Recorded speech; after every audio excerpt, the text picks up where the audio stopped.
বিখ্যাত ঢোলটো মৰাণসকলৰ প্ৰথম লোকবাদ্য আৰু অন্যতম লোকবাদ্য। মই যেতিয়া সৰু আছিলোঁ তেতিয়াও শুনিছিলোঁ যে নিজেই পথাৰৰ পৰা গৰু ছাল সংগ্ৰহ কৰি আনি শুকুৱাই মেলি যিটো পৰিকল্পিত ৰূপত এটা ঢোল প্ৰস্তুত কৰা হয়, সেই গোটেই প্ৰক্ৰিয়াটো মৰাণসকলে নিজে কৰি লৈছিল। আৰু তাৰ যিটো আভাস এতিয়ালৈ কিন্তু নাইকিয়া হ'ল। এতিয়া সময় সলনি হ'ল আৰু নিজৰ মাজত থকা যিটো ঢোল বনোৱাৰ যিটো কৌশল, সেই কৌশলখিনিও এতিয়া আনৰ হাতলৈ বোধ কৰোঁ গুচি গ'লগৈ। ওচৰতে মুচিসকল আছে, তেওঁলোকে মুচিসকলে সেই কামটো কৰে, কিন্তু এতিয়া মৰাণসকলে নিজাববীয়াকৈ ঢোল নেসাজে। কিন্তু যিয়ে নহওক, মৰাণসকলৰ ঢোলৰ এটা অন্যতম বৈশিষ্ট্য আছে। ঢোলৰ আকাৰটো ডাঙৰ আৰু বুঢ়া এজনক মই এদিন সুধিছিলোঁ, মই যেতিয়া চেঙেলীয়া ঢোল সাজিব লাগে তেতিয়া মনতে ভাবিছিলোঁ যে মই ঢোল এটা নিজাববীয়াকৈ সাজি ল'ম আৰু, কাৰণ ঢোলৰ ভাগ পাবলৈ দিগদাৰ হয় গাঁৱত, বা ঘৰত হ'লেও শিকিবৰ কাৰণে বজাবৰ কাৰণে ঢোল এটা লাগে। তেতিয়া আমি দৌতা বুলি কওঁ, দৌতা ঢোলটো কিমান ডাঙৰ হ'ব লাগে বাৰু, তেনেকৈ সুধিছোঁ। তেতিয়া গাবুটি পাব লাগে, গাবুটি পালে সেইটোৱে ঢোল হ'ব বুলি। তাৰমানে গাবুটি পোৱা মানে এই কথাটো, এইটো আৰু গাবুটি পাব লাগে, ইমানটোৱেই হ'ব লাগে ঢোল। তাৰপিছত কৈছিলে দীঘলটোৰ কথা সুধিলোঁ। দীঘলটোতো ক'লে এই দীঘলটোনো কিনো চিন্তা কৰিব লাগে, এমুঠন এবিটা দিলেই হ'ব বুলি ক'লে। এমুঠন এবিটা মানে এইটো হ'ল এমুঠন, এইটো এমুঠন, আৰু ইয়াৰ পৰা এনেকৈ কৰি এবিটা, এই আকাৰৰ জোখ, সেই জোখটো। আৰু আমি আজিৰ দিনত হয়তো ব্যাকৰণিকভাৱে গাণিতিকভাৱে আমি এডাল ফিটাৰে জুখিম, স্কেলেৰে জুখিম বা কিবা কিবি কৰিব পাৰোঁ। কিন্তু তেতিয়া মোৰ দৌতাজনে, কিন্তু সেই দৌতাজনে দিয়া যিটো আকাৰৰ ৰূপৰ যিটো আভাস দিছিল, সেইখিনি কিন্তু সকলোৱে, এই অনাখৰীজনেও কিন্তু সেই হিচাপটো সহজতে পাই যাব পাৰে। ওৰে জাকি মাৰি ঐ মৰম পৰে জাকি মাৰি, ঐ পৰে জাকি মাৰি, ঐ দিহিঙৰ খৰালি হাঁহ, তইচোন যাবিগৈ ঐ মৰম দূৰণি গাঙলৈ, দূৰণি গাঙলৈ, মোকে দি বেজাৰৰ বা, এই ধৰণে। আৰু ঠাইতে ঢোলটো নিৰ্দিষ্ট কেইটামান শব্দ, ধ্বনি কেইটামানহে ওলাব, আৰু সেই একেকেইটা ধ্বনিকে ইফাল সিফাল কৰি ঢোলৰ খুঁট, আমাৰ মৰাণসকলে খুঁট বুলি কয়, ঢোলৰ চাপৰ আচলতে, সেই চাপৰবোৰৰ সৃষ্টি হয়। যিকোনো ঢোলৰ ক্ষেত্ৰত ধ্বনি কেইটামানহে থাকে, তাৰ পৰাই ইফাল সিফাল হৈ বাকীখিনি হয় আৰু। কোবনি, তালি, এতিয়া কোবনিৰ ফালৰ যিকেইটা মাত, সাধাৰণতে প্ৰাথমিক আকাৰত যদি চাওঁ আমি ঘিণ শব্দটো পাম, প্ৰথমতে ঘিণ। কিন্তু যেতিয়া অকণমান ৰগৰ বোলনি দিয়া হয়, ঘিণ শব্দটোৱে দক্ষ ঢুলীয়াজনে যেতিয়া বজায় তেতিয়াহ'লে ঘিণ শব্দটো গ্ৰীণ হৈ যায়, এটা বোলনি আহে আৰু। ঠিক তেনেকৈ তালিৰ পৰা আহোঁতে প্ৰথমতে জাং শব্দটো আহিব।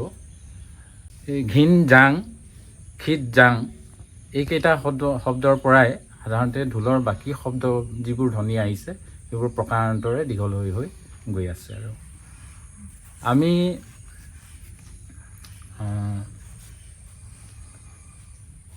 জ্যেষ্ঠসকলে যেতিয়া ঢোল বজায়, কেইবাজনো বয়সীয়াল আজিৰ দিনতো যদি তেনেকৈ একেলগে ৩-৪টা ঢোল জ্যেষ্ঠসকলে বজায়, জ্যেষ্ঠসকলে বজোৱাৰ যিটো শৈলী, যিটো মানে ক'বলৈ গ'লে এটা পাক, সেই পাকখিনি আজিৰ দিনৰ নতুন চামে কিন্তু গ্ৰহণ কৰিব পৰা নাই এতিয়ালৈকে। ইয়াৰ কাৰণ চাগে এইটো হ'ব পাৰে যে জ্যেষ্ঠজনৰ যিটো বজোৱাৰ শৈলী বা কৌশল, সেইখিনি আমি আখৰাগতভাৱে বা ব্যাকৰণিকভাৱে আমি ল'বলৈ যত্ন কৰা নাই, নতুবা তেখেতসকলৰ যিটো সেই সময়খিনিত বজোৱা যিটো ধং অৱস্থা, সেইখিনি এটা নিজস্বভাৱে লালিত আছে। আৰু আমি হয়তো শিকিলেও হয়তো সংগ্ৰহ কৰিব নোৱাৰিব পাৰোঁ বা নিজৰ কৌশলৰ মাজলৈ আনিব নোৱাৰিব পাৰোঁ। তেনেকুৱা ধৰণৰ কথাও হয়তো নিহিত হৈ থাকিব পাৰে। কাৰণ একোজন ঢুলীয়াৰ নিজস্বতা থাকে আৰু সেই নিজস্বতা গুণেৰে যেতিয়া ঢোলটোত নিজৰ হাত বোলায় আৰু তাত নিজে কিছুমান অলংকাৰ ফুটি উঠে। মই মুখেৰে এটি চুটি খুঁট বজাই শুনাইছোঁ এতিয়া।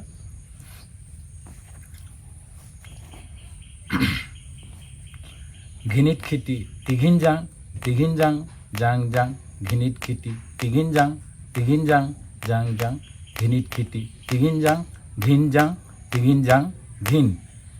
খিতি টিঘিন যাং জাং ঘিনিত খিতি টিঘিন যাং জাং ঘিনিত খিতি টিঘিন যাং ঘিন। এই একেটা খুঁটকেই যেতিয়া কৌশলী এজন ঢুলীয়াই বজাব তেতিয়া বাজিব এই ধৰণে। ৰিন খিতা টিঘিন যাং জাং খিৰিন খিতা টিঘিন যাং জাং খিৰিন খিতা টিঘিন যাং ঘিন। প্ৰায় 24টামান চুটি খুঁট নিজাববীয়াকৈ বজাই থকা হয় এতিয়াও। তাৰপিছত দীঘল খুঁট আছে। দীঘল খুঁট বুলি ক'লে তাৰ পিছৰ অংশত লাট লগায় বাৰু। এই লাট অংশটো এটা লাট নহয়, 2-3টা লাট আছে যিটো দীঘল কৰি নি থাকিব পাৰি। এটা লাট শেষ হ'ল আৰু এটা লাট সংযোগ কৰি দিব পাৰি। সেইটো লাট শেষ হ'ল বোলে আৰু এটা লাট সংযোগ কৰি দিব পাৰোঁ। এই ধৰণে ঢোলৰ খুঁট বা চাপৰসমূহ এটা নিজস্ব ৰূপত পৰিৱেশন কৰি থকাৰ এটা সুবিধা থাকে। বিহুৰ যি আনন্দ, সেই আনন্দৰ পৰিৱেশৰকৈও বেছি ঢোল বাজে মৰাণসকলৰ মাজত প্ৰচলিত বৰবিয়াত। এতিয়া ঢোল প্ৰস্তুত কৰা যিটো প্ৰক্ৰিয়া, সেইটো সহজাত গোটেই নৃগোষ্ঠীয় যিখিনি পৰম্পৰা সকলোৰে লগত একেই হ'ব ঢোল বুলি ক'লে। কিন্তু আমাৰ মুচিসকলে যিহেতু ঢোল বনায়, এতিয়া কৌশল কিছু সলনিও হৈছে। তাৰ ভিতৰত আমাৰ ঢোলৰ যিটো চকৰা, এইটো হ'ল যিটো সাহাটো, এইটো ঢোলৰ চকৰা বুলি কোৱা হয়। তাৰপিছত এইবোৰ হ'ল বৰতী, আৰু সকলোৱে বৰতী বুলিয়ে কয় এইবোৰ। তাৰপিছত এই ছাইডটো হ'ল কোবনি, আৰু ইয়াতে আছে এইবোৰ ফৰিং বুলি কয়। এই বাঁহৰ এই অংশটোক কয় ফৰিং, এইটো অংশ ফৰিং বুলি কয়। তাৰপিছত এইফালে আহিলে তালি আছে। এই যিটো আছে এইটো কয় খুবলি।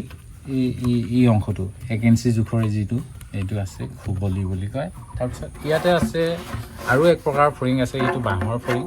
এইফালে সোমাই আছে, এতিয়া দেখি পাব নাই, শব্দটো বাহিৰ হ'বৰ কাৰণে এইফালেও ইয়াত সৰু সৰু এই ছালৰে একোটা অংশ ভৰাই থোৱা আছে, যিটো এই মাতটো যাতে ধ্বনিটো ভাল ধৰণে শুদ্ধ ৰূপত প্ৰকাশ পায়। তালিৰ মাতটো এইটো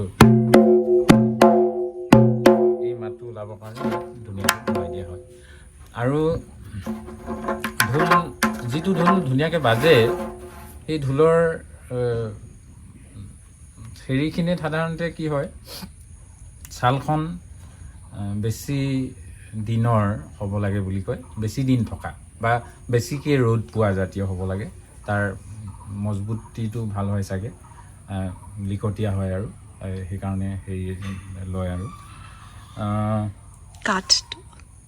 কাঠটো সাধাৰণতে আটাইতকৈ ভাল বুলি কয়, জ্যেষ্ঠসকলে কৈছিল যে কঁঠালৰ পৰিৱৰ্তে কেতিয়াবা আন গছৰো লয়, যিবোৰ গছৰ আঁহ থাকে, আঁহ থকা হ'ব লাগিব, খুব বেছি আঁহ থকা জাতীয় হ'ব লাগিব। কিন্তু গছজোপা এনেকুৱা এটা অংশৰ পৰাহে ঢোলটো সাজে। গছজোপা থিয় হৈ আছে, যিজোপা গছ আছে,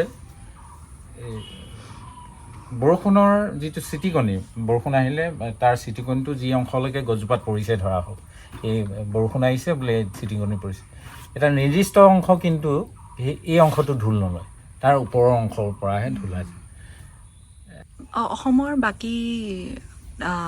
বাকীসকলৰ ঢোলৰ আৰু মৰাণৰ ঢোলৰ পাৰ্থক্যখিনি কৈ দিয়ক। সচৰাচৰ সাধাৰণ অসমীয়া বুলি ক'লে যিটো ঢোল হয়, সেইটো আকাৰটো সৰু, আৰু তাৰ শব্দ সৰু, যিহেতু তাৰ ধ্বনিটো অলপ বেলেগ ধৰণৰ। কিন্তু মৰাণসকলৰ ঢোলটো আকাৰত ডাঙৰ আৰু ধ্বনিটো বহল, এই কথা।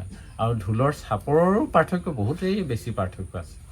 ঢোলৰ খুঁট বুলি কয়, আৰু মানে খুঁটবোৰ ধীৰ আকাৰত বজায়, ঠিক মধ্যলয়, দ্ৰুতলয়লৈ নাযায়, আৰু মানে মাত্ৰাটো ধৰা ইমানখিনি মানতে হ'ব। ইমানখিনি মানত আৰম্ভ হয়, এনেকৈ বাজে ঢোলটো, ইমানটো মাত্ৰাটো বাজিব পাৰে, তাৰপিছত ইমানখিনি মান পায়গৈ, ইমানখিনি মানত শেষ হৈ যায়। এইটোলৈ নাযায় মানে, এইটোলৈ নাযায়, এইটো নাবাজে মৰাণসকলৰ ঢোলৰ চাপৰ। আৰু ঢোলটোৱে যেতিয়া লাহে লাহে বাজে গীত মাতবোৰ ধীৰে হ'ব। সেইকাৰণে কোনটো আগতে আহিলে, সৰুটো নে ডাঙৰটো? সেইটো নিজৰ ফালৰ পৰাই ক'বলৈ মন যাব এতিয়া। ডাঙৰটোৱে নিশ্চয় আগতীয়াকৈ আহিছে, কাৰণ কেলৈ গ্ৰাম্য জনজীৱনত শব্দটো যেতিয়া ডাঙৰ হ'ব সিহে চহকী হ'ব বা তাৰহে গুৰুত্বটো বাঢ়িব। এইকাৰণেই তেতিয়াৰ দিনততো এটা গাঁও এখন বুলি ক'লে এখন গাঁৱত মাত্ৰ হয়তো 10 ঘৰ 15 ঘৰ 20 ঘৰ আছিলে। এঘৰ ইয়াত বোলে, এঘৰ মানে 500 মিটাৰ দূৰত আৰু এঘৰ। গতিকে মোৰ ঢোলৰ শব্দটো সেই 500 মিটাৰ দূৰতো বা 1 কিলোমিটাৰ দূৰত থকা ঘৰটোৱেও কাণ পাতি শুনিব লাগিব। সৰু মাতটোৰ কাৰণে অকণমান অসুবিধা হ'ব, ডাঙৰ মাতটো থাকিলে নিশ্চয় সুবিধা হ'ব। গতিকে ঢোল প্ৰথমতে ডাঙৰে হৈছিল যেন লাগে।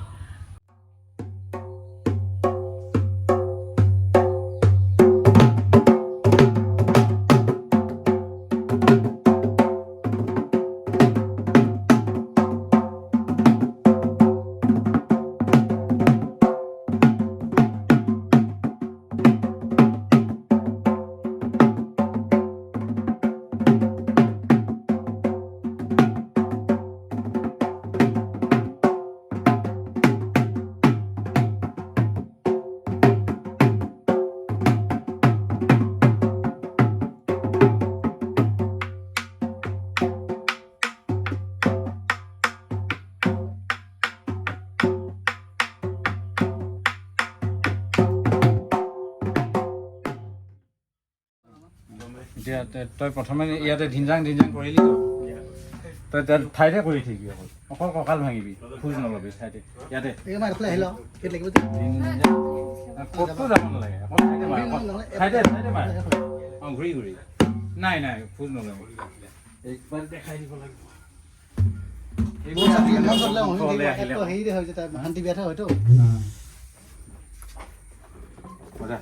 আপুনি ডান্সো শিকাই দিয়ে।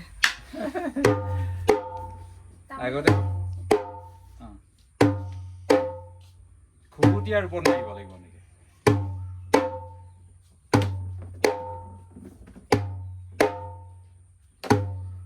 খুহুতীয়া এটা পৰিৱেশে সৃষ্টি কৰে বিয়া ঘৰত। এইটো এইজনী আছা, এই টান মাৰিছে,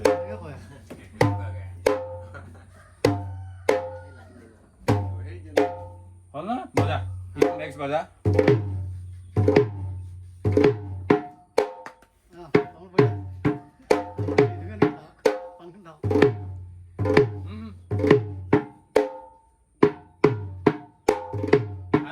দুবাৰ হৈছে, দুবাৰে বজাবি।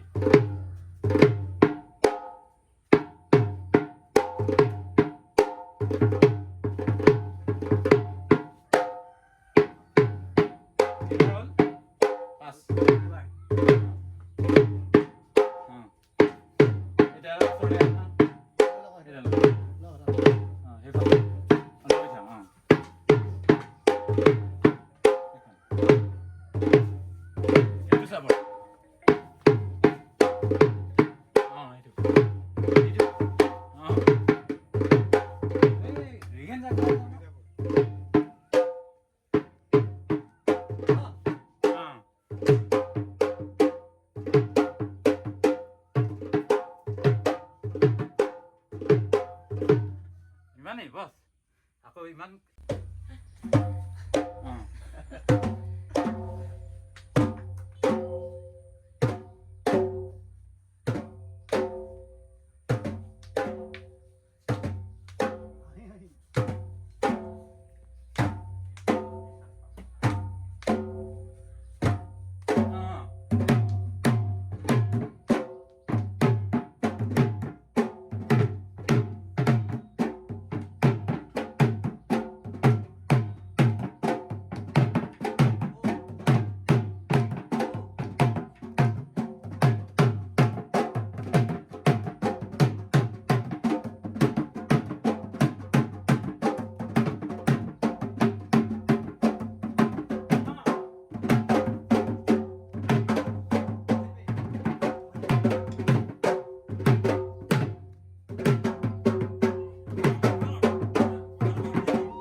ভুমুকি